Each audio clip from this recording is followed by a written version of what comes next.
The proof may be in a Mexico City laboratory. Monster Quest has summoned a team of forensic scientists to test the bizarre baby humanoid specimen that was trapped and killed in 2007. Let's not forget we are forensic scientists, and we want to get to the truth of this historic occurrence.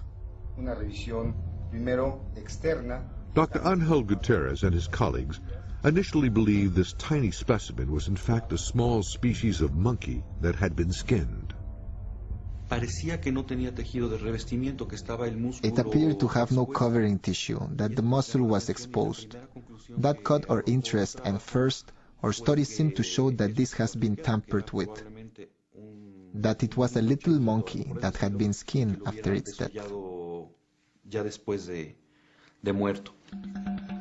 Further investigation revealed that the creature did have skin, but of a very unusual kind. It does have it in a very rudimentary and not very common form, but it does have covering tissue. Therefore, we can draw the conclusion that this being has not been tampered with. The team's review of the specimen has revealed that it has semi-human characteristics.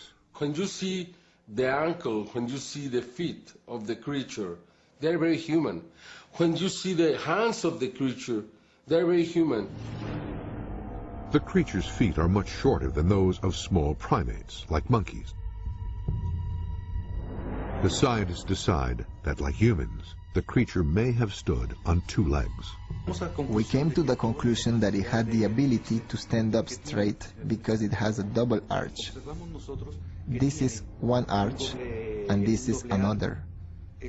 These arches allows us to determine that this being had the capacity to stand on 2 feet. The shape of the eye sockets provides clues about the creature's visual capabilities. Its eye sockets are too big, which makes us believe that it had a very good and complex sense of vision.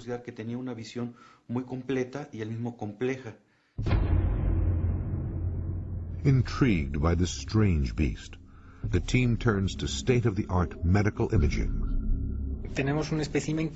We have a specimen and we do not know what it is. By using MRI scans of the creature, they're able to construct a 3D computer model of the body. This allows for further insight into the creature's anatomy.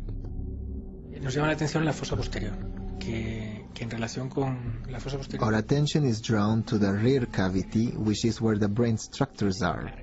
That's where you find the organs that take charge of equilibrium, fast movements, coordination, and fine movements. Usually, you find a ratio of between 4 and 1. In a human, we will find a certain ratio between the rear cavity and the brain.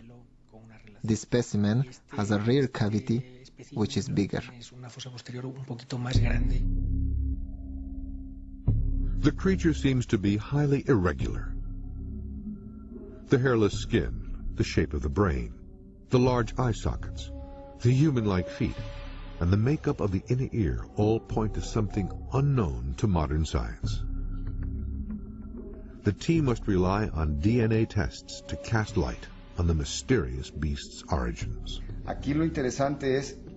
Here, what's interesting is that this is historical and valuable, because it's put science to the test.